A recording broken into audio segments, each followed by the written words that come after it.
Paulus Agathon, c'est midi, répond à vos questions.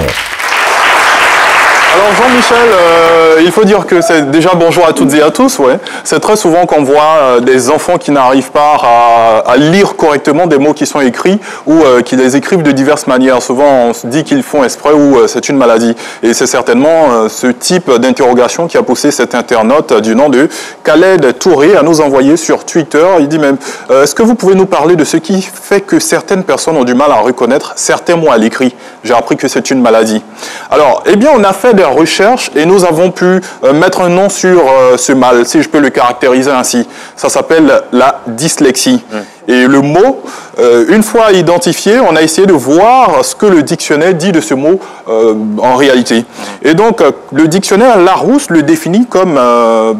Sinon, oui, c'est ça, il définit le mot dyslexie comme une difficulté d'apprentissage de la lecture et de l'orthographe en dehors de toute déficience intellectuelle et sensorielle et de tout trouble psychiatrique. En termes simples, ça veut dire que c'est des difficultés qui peuvent arriver à tout le monde, que la personne soit intelligente ou moins intelligente. Voilà. Et il se trouve que ce trouble qui apparaît dès les premiers moments de l'apprentissage, donc de la lecture et de l'écriture, touche environ 5% de la population. Voilà. Et pas de la population ivoirienne, de la population mondiale. Mais à partir de quel moment il faut s'inquiéter? À partir du moment où votre enfant a des troubles à lire correctement certains mots. Et on va en parler tout à l'heure, puisqu'il existe 3 types de dyslexie. On a notamment la dyslexie phonologique. Et dans le cas de la dyslexie phonologique, l'enfant ou la personne qui est touchée confond des mots. Il peut par exemple confondre buvette et cuvette. Il y a également une inversion de l'ordre des lettres. Pour écrire calmer, par exemple, lui, il aurait écrit clamer. Voilà. Il y a également des difficultés particulières à lire des mots rares. Et d'ailleurs, quand ça arrive, lorsque une personne qui a la dyslexie fait une lecture et qu'elle trouve un mot rare, elle est capable de le remplacer automatiquement par un mot qui n'a absolument pas le même sens. Voilà.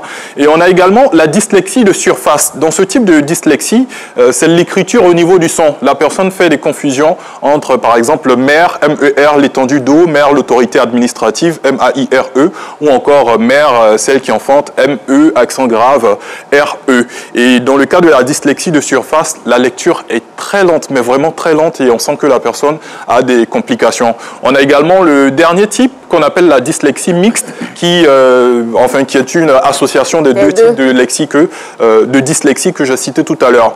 En ce qui concerne les causes, il n'y a pas vraiment de cause spécifique, mais déjà, il faut dire que la dyslexie n'est pas considérée comme une maladie.